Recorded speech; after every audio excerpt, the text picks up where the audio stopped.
Welcome to The Insight. Today we're doing a deep dive into Gen Z. Our mission really is to break down their relationship with technology devices. Absolutely. And it's fundamental for any strategy today. Hmm. And the sources, they show this huge number. 86% of Gen Z agree technology is totally essential to their lives. Hmm. And what's uh, kind of mind-blowing is the sheer scale. On average, using 6 different devices every single day and spending, get this, around 12 hours interacting with them. 12 hours daily. 12 hours a day. I mean, it sounds exhausting to us maybe, but for them, this state of being hyper-connected, it's just normal. Mhm. It's their environment. That level of interaction, it just screams multitasking, doesn't it? I saw a stat somewhere, I think it was 66%. Yeah. 66% of Gen Z use more than one device at the same time. So how does that, change the game for marketers? They're clearly not using just the phone for everything. No, definitely not. So what other devices are filling out those, say, other 5 slots? Well, the device choice is really contextual. It totally depends on the content they're consuming. Okay. The other devices, they serve specific needs, often for higher quality experiences. So for marketers, it's worth noting the ownership stats. 58% own a traditional gaming console. Like a PlayStation or Xbox. Exactly. And 36% own a portable console like a Switch. Yeah. Streaming devices. That's 52% ownership. And what about the classic big screen? The TV. Is that still relevant? Oh, definitely. Television ownership is around 59%, but its role has shifted. It's primarily reserved for long-form, kind of lean-back viewing. Movies, high-quality shows. Precisely. High-quality content. They see it more as a media consumption tool, less of an interactive hub like the phone. And interestingly, across all these devices, there's this really clear preference for wireless tech. Ah, like earbuds, headphones. Yeah, wireless earbuds, headphones, you name it. Much preferred over anything with wires. They want that freedom, that clean aesthetic, no cords getting in the way. Okay, so let's try and synthesize this. We have a consumer who is very mobile-centric, yes, but also fluently multitasking across maybe 6 devices. Right. And they're pretty ruthless about picking the right screen for the right content. Given that complexity, what are the sort of behavioral demands that brands absolutely have to meet? There are, I'd say, 3 core demands that stand out.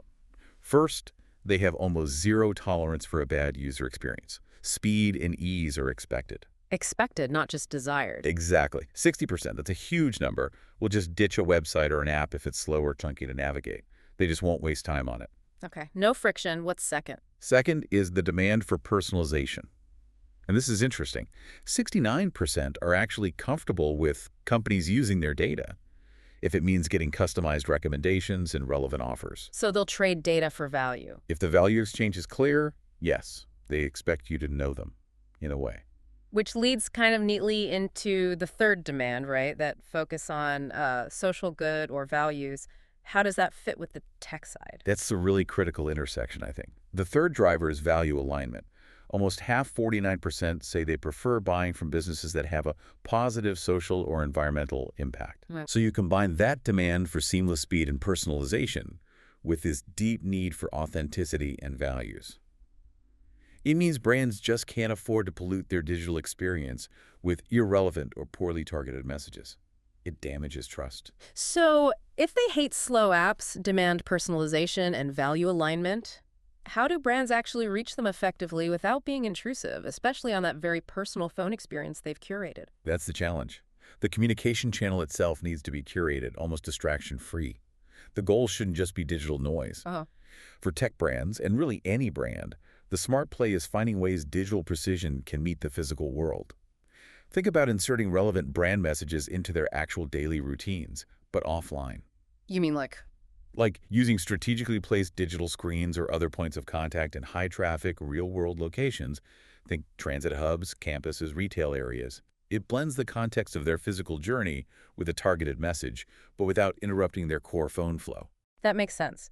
So ultimately, this generation isn't just tech savvy, they're technologically demanding. Highly demanded. Mobile first, yes, but fluent across many devices, expecting everything to be seamless, super personalized, and importantly, aligned with their values. And maybe here's a final thought for you to chew on. Despite fully embracing all this innovation, carrying this complex tech ecosystem everywhere, Yeah. there's also this counter-movement emerging, a kind of conscious nostalgia. we're seeing a noticeable trend where some are actively seeking out simpler alternatives, Like what? like deliberately buying dumb phones, basic phones, just for calls and texts, or choosing old-school wired headphones sometimes. It seems to be a conscious effort to disconnect, to find some balance against the hyperconnection. Huh. Interesting. Yeah, and that inherent tension, between being totally plugged in and needing to deliberately unplug, Mm. that might just be the biggest marketing puzzle to solve going forward.